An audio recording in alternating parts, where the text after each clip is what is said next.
The call came from an unknown number. The voice on the other end was clipped, authoritative, and laced with chilling indifference. It was a man claiming to be a physician at an overseas detention facility. He said Catherine Reynolds' fiancé, Marcus, had been taken against his will at the airport over a massive, unexpected customs fee tied to his project payout. The man on the phone didn't stop there. He informed her that under the immense stress of his confinement, Marcus had suffered a severe medical crisis. He was experiencing extreme physical harm. The demand was as brutal as it was simple. $500,000, not a negotiation, but a ransom, a $500,000 payment to clear Marcus's name, secure his release, and get him the urgent medical attention he desperately needed. Catherine's world didn't just crack, it atomized. She had nothing left. Her savings, her investments, her retirement, all of it had been liquidated and wired away in a series of escalating emergencies, totaling over $1.2 million. She explained this frantically, her voice breaking, pleading with a detached voice on the other end. The doctor was unmoved. He stated that without the funds, Marcus would be transferred to a long-term prison, and his health would be entirely forfeit. And in that single horrifying moment of impossible choice, the entire fabricated reality collapsed. The carefully constructed illusion built over a year dissolved into a cold, dark certainty. The man she loved, the future she had borrowed against, the life she had sacrificed everything for, it was all a lie. My name is James Smith. After witnessing how professional predators destroy innocent lives across America, I decided to fight back. This channel is a collection of thousands of real cases, hidden tactics, and voices of victims who were silenced. I'm here to be your shield in the digital world, because the best way to stop a scammer is to know their next move before they make it. Love is blind, but it shouldn't be a blindfold. Behind every sweet message is a bitter truth. Let's dive into the dark side of modern romance. Our case today centers on Catherine Reynolds, a 45-year-old architect from Austin, Texas. This isn't a woman who is easily fooled. Catherine designed skyscrapers, structures that require a mastery of physics, logistics, and multi-million-dollar budgets. Her entire life is built on precision and seeing things for what they are. So how does a person with her intellect and success become the prime target in a scheme that would ultimately drain her of over $1 million? The predators have evolved. They don't target the gullible.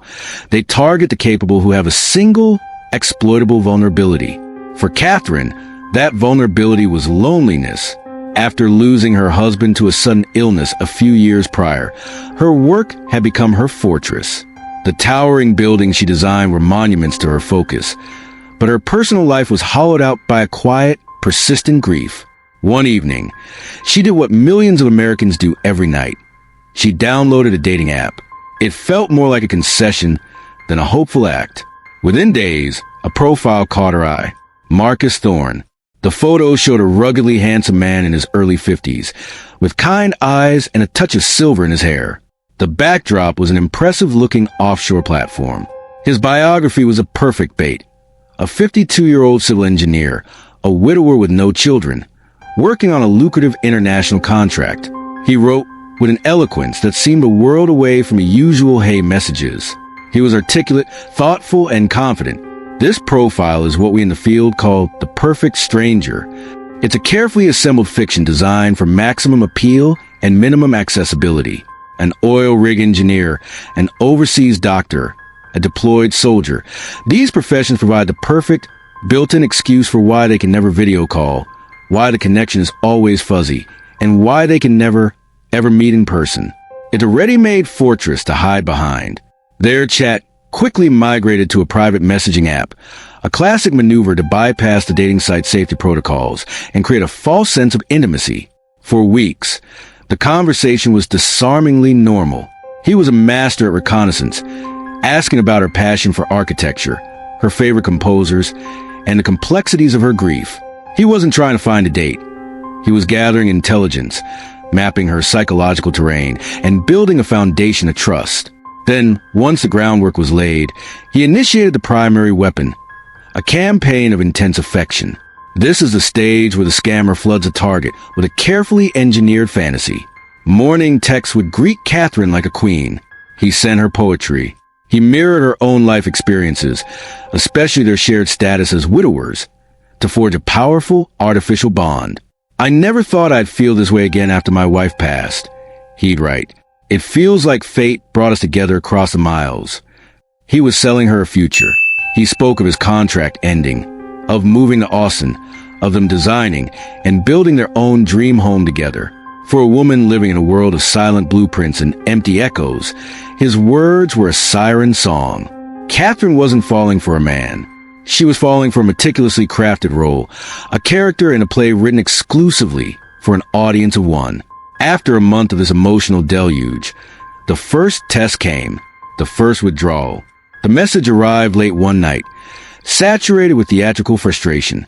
A vital piece of machinery had allegedly broken down on the rig.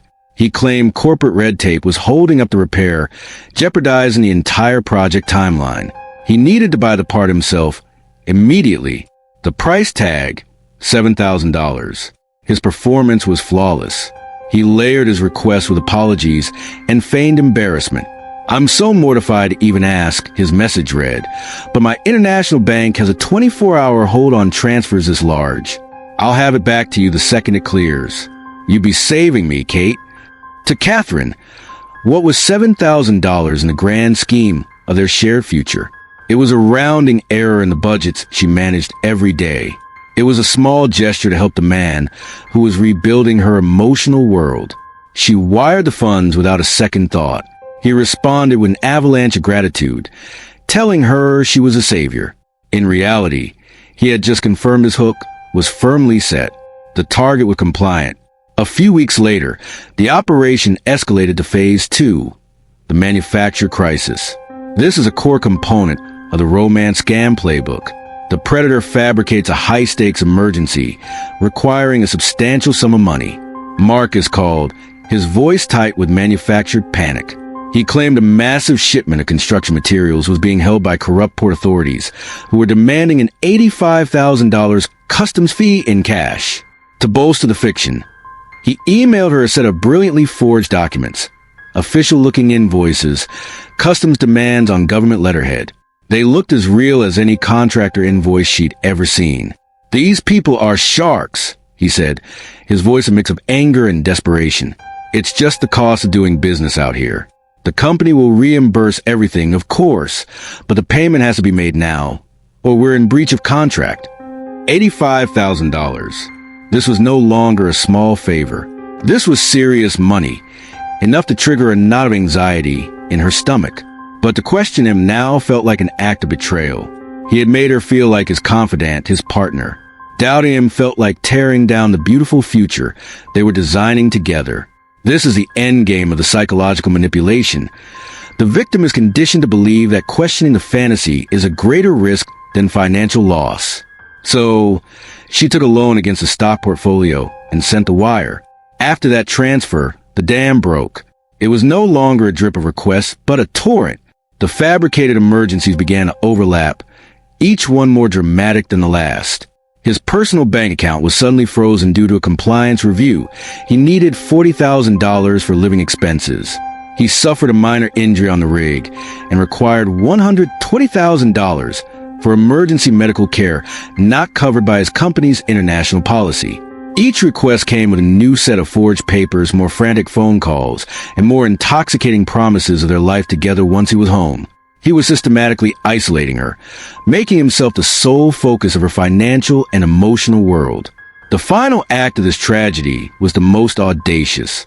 By this point, Catherine had sent Marcus over $1.2 million. Her savings were gone. Her retirement accounts were empty. She had taken out multiple high-interest loans. The financial pressure was immense, but his voice on the phone, calm, loving, and full of promises, was a sedative that kept the panic at bay. He told her the project was complete. He was about to receive a massive final payment and would pay her back every cent, with a bonus for her faith in him. He was finally coming home. Then came the call from the doctor, the climax we opened with, the final, impossible demand for $500,000. After she hung up, her hands trembling so violently she could barely operate her phone, she did what she should have done a year earlier. She opened her web browser and did a reverse image search on one of Marcus's photos. The truth loaded in less than a second. The handsome, kind-eyed engineer was indeed a real person. He was a successful architect from Germany. His photos had been stolen from his public social media profiles. He was happily married, had 3 children, and, according to his own posts, had a profound fear of open water. He had never been on an oil rig in his life. The man she loved was a ghost. The relationship, the shared grief, the future they were building. It was nothing but a script, a cruel and meticulous performance designed for a single purpose, to bleed her dry. She had wired over $1 million to Phantom, a criminal enterprise that turned her own heart into a weapon against her. The financial loss was catastrophic, but the shame was a physical weight, threatening to crush her entirely. Recovering from this kind of ordeal is not a matter of recouping funds. It's about recovering from a deep and profound psychological wound. Catherine reported the crime to federal authorities, but she was told the grim reality that most victims here, the money is gone. It was moved through a sophisticated web of international accounts, a digital shell game that is virtually impossible to trace or recover. For months, Catherine told no one. She was paralyzed by shame, certain that her friends, family, and colleagues would see her as a fool. But she came to realize that her silence was the scammer's final victory. Shame is a soundproof wall that allows these predators to operate with impunity. So she chose to speak out, not for pity, but to turn her trauma into a shield for others. The methods used against her are a textbook case study in modern romance fraud. Learn these red flags. See them as the enemy's battle plan. The perfect profile. The person appears flawless. Often a handsome widower in a high status but conveniently remote job. They are custom built to be your perfect match. Unnatural speed and intensity. They push the relationship forward at a dizzying pace, professing deep love within weeks to create a powerful emotional dependency. Engineered isolation. They insist on moving to a private chat platform immediately. They will subtly discourage you from telling your friends or family about the relationship, framing it as our special secret. The inability to meet. There's always an ironclad reason they cannot get on a video call or meet in person. A bad connection or security protocols are the most common lies. The ask, and finally the ultimate goal, the request for financial help.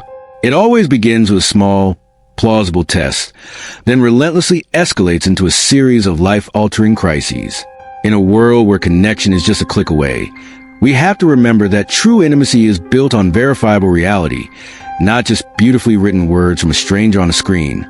Be skeptical, be vigilant, and never, ever send funds to someone you have not met in the flesh. Our greatest defense is awareness. Sharing this story is not just about spreading a video. It's about deploying a warning that could intercept a predator before they strike. Thank you for listening. Subscribe to the Romance Scam Podcast to stay informed, stay vigilant, and stay protected.